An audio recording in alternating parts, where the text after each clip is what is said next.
Hello guys, it's Korean Vlogger here, and in this vlog I'll be talking about the new year and aging in Korea. First of all, Happy New Year's to you guys. I know this video is coming up like a week or so after the actual new year, but still better late than never. Yeah, first things first, let's talk about the new year. The new year is great. It's 2014. Couples are snuggling, there's fireworks going off. It's all happy events. There's also a couple other cool events going on during New Year's Eve. There is fireworks going on in Gangnam that's like really loud and visible from half a mile, actually not even half a mile, a couple miles away. So if you want to go to Gangnam, enjoy the fireworks, please do that, but just recognize that there will be a lot of people. If you drive, do not take your car out on New Year's Eve. I mean, as you go without saying to pretty much any part of the world where there's a high population density like New York City, for example, but do not take your car out because it will get gridlocked and it's just not going to be a fun experience. Just take the subway, but then just realize that even the subways will be full and it'll be like rush hour, except it's not rush hour, and then it'll just continue for pretty much the duration of New Year's Eve. Trains will come, it'll be full of people, you'll be brushing up against other people. If you don't like that, avoid New Year's Eve, avoid getting on public transportation in Seoul. I don't know what it's called in English, but there's these ramming things, ram things, like, you know, like in movies you break down castle doors with it, but these are meant to ring gigantic stone or metal bells that were built 100 or like a century or several centuries ago.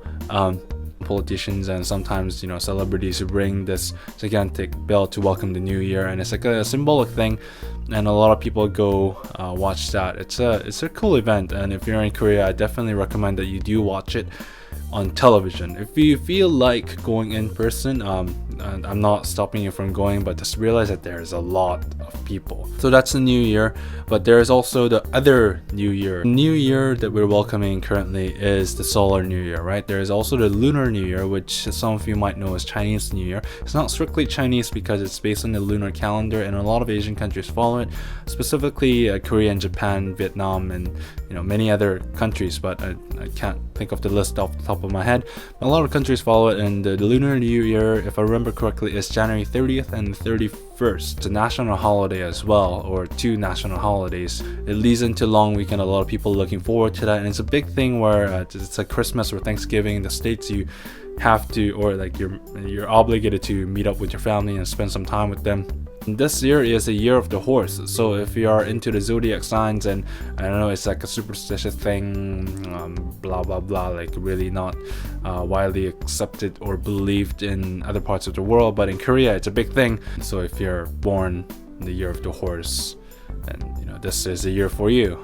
Other than that, the reason why I'm including aging in this vlog as well is because aging is a little bit different from other parts of the world in Korea. For all intents and purposes, legally speaking, you age 1 year when it's January 1st. Now you might be thinking, wait, that's strange.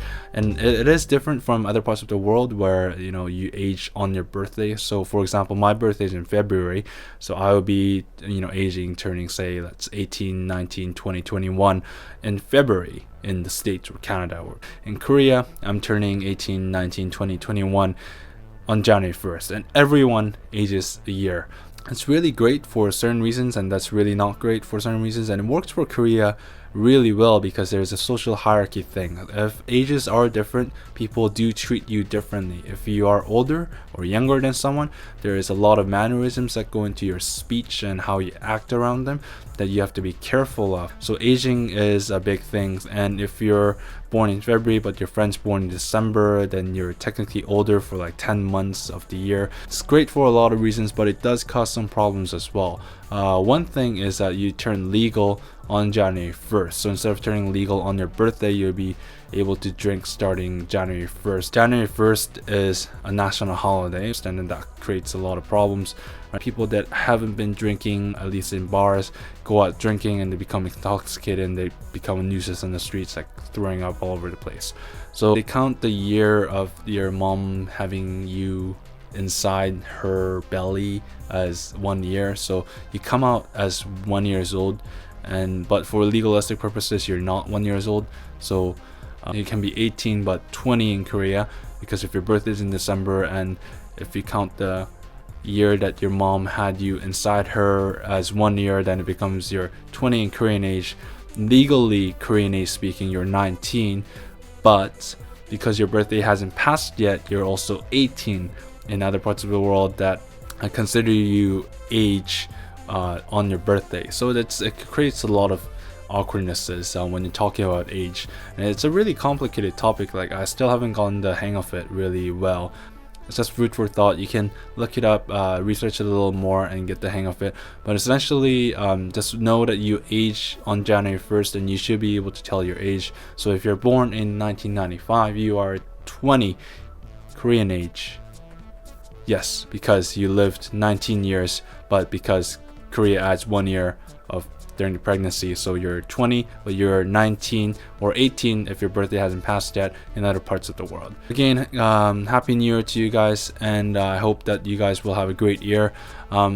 Let me know how the aging system works in your country. I know how it works in the States and Canada, but I'm really not sure how it works in other parts of the world. So let me know through the comments down below, and feel free to click the subscribe button, because I don't post videos regularly. So you get notifications, I think, if you're subscribed. So subscribe, please. Yes. And yeah, I'll see you guys next time.